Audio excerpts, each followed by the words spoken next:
Well, while the banking bill is still hanging in the balance, yesterday had the Surfazi, amendments which got passed in the Lok Sabha. We caught up with Ashvin Parekh of ENY with regards to the same and the implications of that. Hear him out and come back. There are two parts to it, and in fact they certainly will strengthen the recovery process. One is the conversion of debt into equity, and that's an interesting because it throws in additional methods under which reconstruction can be done.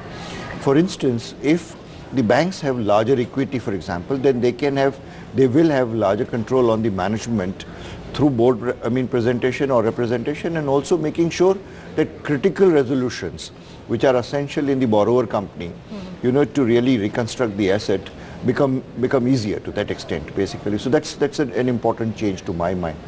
The second is the interesting provision 17 or section 17, which was originally examined by the Supreme Court.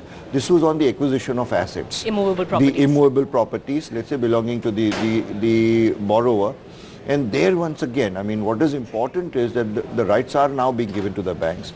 So perhaps, since the entire Surfazi and the constituents of Surfazi, that is the asset reconstruction companies, are under RBI regulations, basically the RBI is the regulator for that.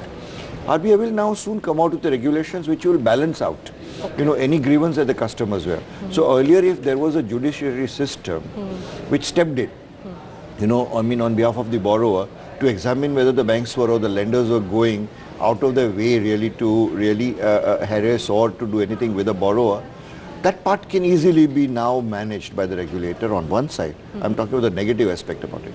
But it does give banks, the lenders, a much larger right, to recover and to reconstruct the assets. Bulk of the provisions which were essential for the amendment were already carried in this. Now, these one or two additional provisions which have been added at the last moment, Now, what is happening in the process is that the Parliament gets an opportunity of once again sending the whole thing back to the Standing Committee.